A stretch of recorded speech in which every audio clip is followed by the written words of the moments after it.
friends, I have a new book for you today to go along with the beach theme and shells. This one is A House for Hermit Crab, written and illustrated by Eric Carle. Time to move, said Hermit Crab one day in January. I've grown too big for this little shell. He had felt safe and snug in his shell, but now it was too snug. Hermit Crab stepped out of the shell and onto the floor of the ocean. But it was frightening out in the open sea without a shell to hide in. What if a big fish comes along and attacks me, he thought. I must find a new home soon. Early in February, Hermit Crab found just the house he was looking for. It was a big shell and strong.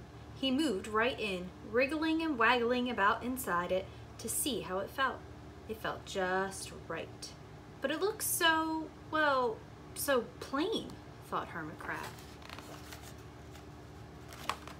In March, Hermit Crab met some sea anemones. They swayed gently back and forth in the water.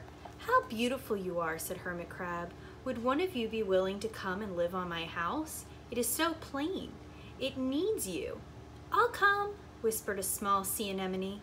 Gently, Hermit Crab picked it up with his claw and put it on his shell. In April, Hermit Crab passed a flock of starfish moving slowly along the sea floor. How handsome you are, said Hermit Crab. Would one of you be willing to decorate my house? I would, signaled a little sea star. Carefully, Hermit Crab picked it up with his claw and put it on his house. In May, Hermit Crab discovered some coral. They were hard and didn't move. How pretty you are, said Hermit Crab. Would one of you be willing to help make my house more beautiful? I would, creaked a crusty coral. Gingerly, Hermit Crab picked it up with his claw and placed it on his shell. In June, Hermit Crab came to a group of snails crawling over a rock on the ocean floor.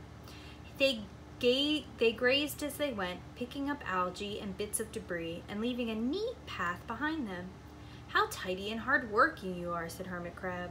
Would one of you be willing to come and help clean my house? I would, offered one of the snails. Happily, Hermit Crab picked it up with his claw and placed it on his shell. In July, Hermit Crab came up with several sea urchins. They had sharp, perfect, prickly needles. How fierce you look, said Hermit Crab.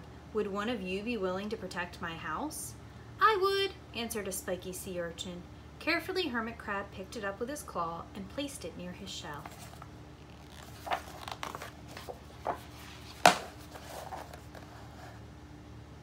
In August, Hermit Crab and his friends wandered into a forest of seaweed. It's so dark here, thought Hermit Crab. How dim it is, murmured the sea anemone. How gloomy it is, whispered the starfish. How murky it is, complained the coral.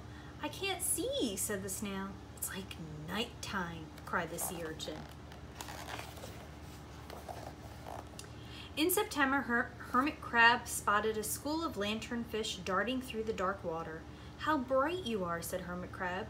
Would one of you be willing to light up our house? I would, replied one lanternfish, and it swam over near the shell.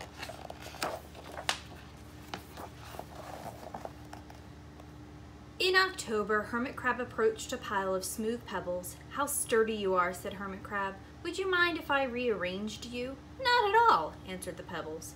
Hermit Crab picked them up one by one with his claw and built a wall around his shell. Now my house is perfect, cheered Hermit Crab.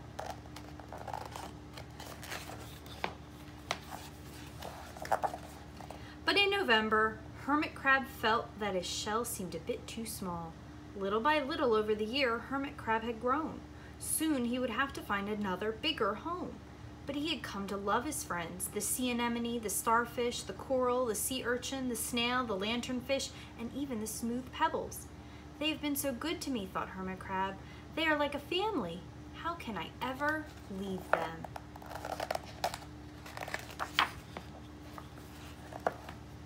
In December, a smaller hermit crab passed by. I have outgrown my shell, she said. Would you know of a place for me? I have outgrown my house too, answered Hermit Crab. I must move on.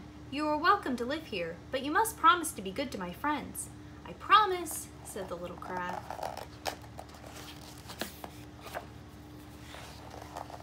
The following January, Hermit Crab stepped out, and the little crab moved in. "Couldn't stay in that little shell forever," said Hermit Crab as he waved goodbye. The ocean floor looked wider than he had remembered, but Hermit Crab wasn't afraid. Soon he spied the perfect house, a big empty shell. It looked, well, a little plain, but sponges, he thought, barnacles, clownfish, sand dollars, electric eels. Oh, there are so many possibilities. I can't wait to get started. The end.